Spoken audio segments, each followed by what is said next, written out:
초등미술교육과정론 발표 시작하겠습니다. 안녕하세요. 저는 컴퓨터교육과 201219 유정현입니다.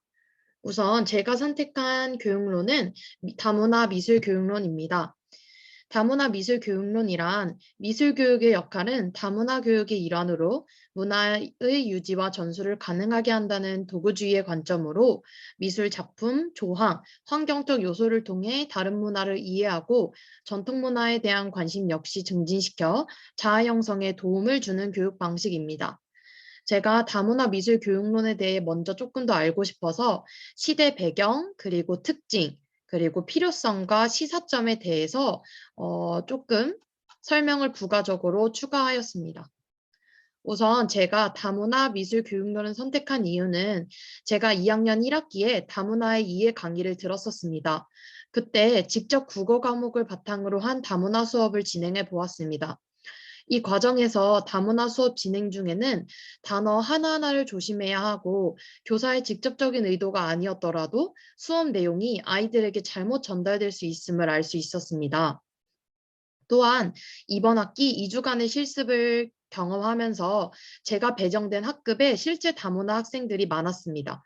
몽골 학생도 있었고 우즈베키스탄 학생들도 있었는데 그들과 함께 생활하면서 다문화 속에 자연스럽게 녹아든 우리나라의 교육 현장을 직접 느낄 수 있었습니다. 그래서 만약 내가 초등교사가 된다면 정말로 우리 학급에 다문화 학생이 존재할 수 있다라는 가능성이 굉장히 높다는 걸 알 수 있었고, 그래서 제가 어떤 수업을 어떻게 구상하고 진행해야 할까에 대한 고민이 생겼습니다. 그래서 다문화 미술교육론의 관점에서 미술교과서를 분석하고 새롭게 재구성하는 이번 기말 과제를 통해서 이 고민에 더 깊게 다가갈 수 있을 것이라고 생각하여 저는 다문화 미술교육론을 선택하게 되었습니다. 우선 저는 천재교육 5학년 미술 교과서를 선택했고요. 단어는 큰 대단원은 2단원에 표현의 날개를 펼치면의 소단원 1 그림으로 말해요 부분을 선택했습니다. 우선 큰 단원의 흐름도를 보시면 체험의 부분에서는 시각기호의 특징을 알아보고 표현 영역에서는 시각기호를 만들고 감상 영역에서는 작품을 감상하는 이런 단원의 흐름도를 갖고 있습니다. 우선 제가 차시별로 교과서 분석을 진행해 보았는데요. 우선 체험 영역의 1차시는 시각기호의 특징을 찾아보는 수업입니다.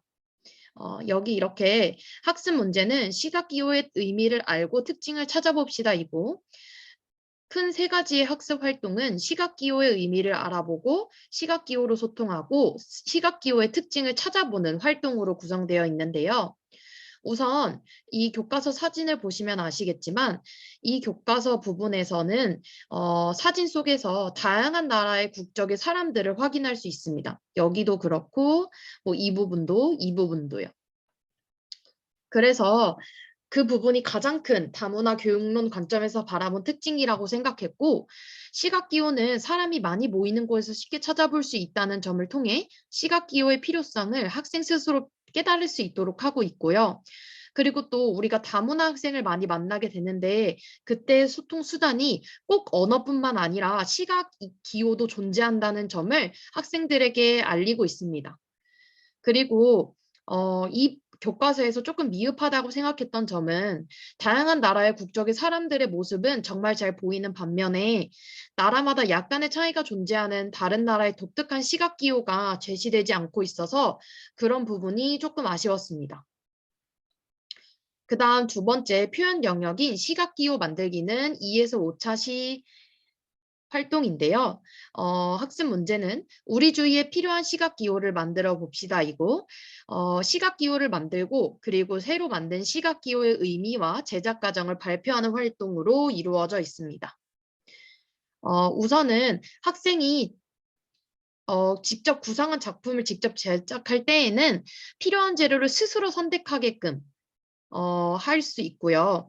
그리고 이 교과서에서는 교과서 사진으로 보시면 아시겠지만 다양한 시각기호의 작품의 예시들이 많이 보여요. 그래서 학생들도 나도 만들 수 있겠네. 시각기호 어렵게만 봤는데 나도 만들 수 있겠다라는 마음가짐을 갖도록 하고 있고 그리고 이 시각기호 만드는 과정을 1, 2, 3, 4단계로 굉장히 구체적으로 제시를 함으로써 학생들이 자신의 아이디어를 구체화할 수 있도록 이끌어내고 있고요.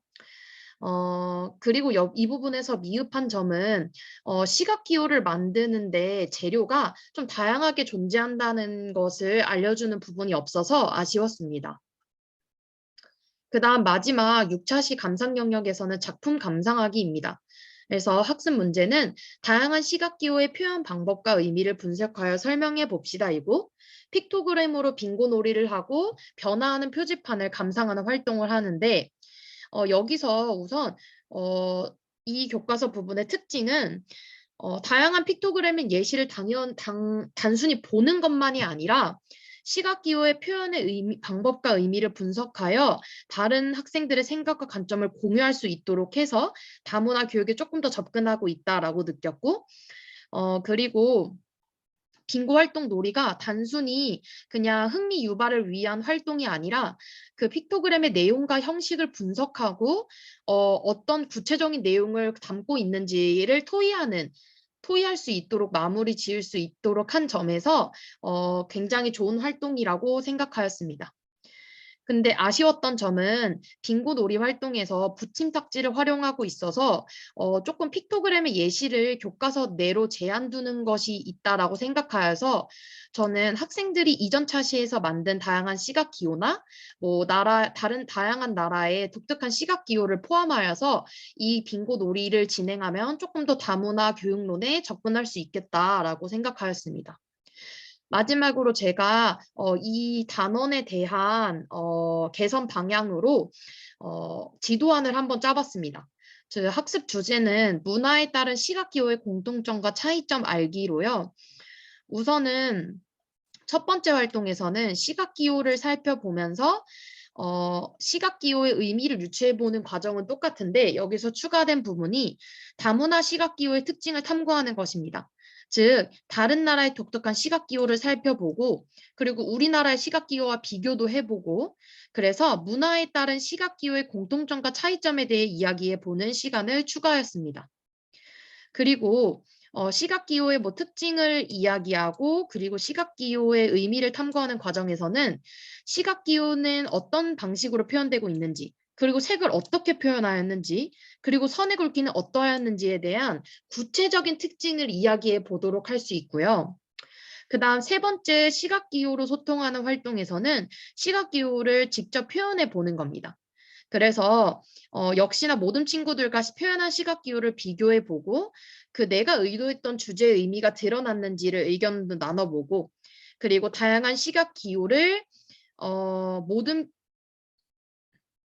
시각기호를 표현할 주제를 정해서 제한 시간 안에 그려보는 게임을 진행함으로써 뭐 다른 모둠이 이 시각기호는 어떤 의미일까 하는 맞춰보는 게임도 진행할 수 있을 것 같습니다.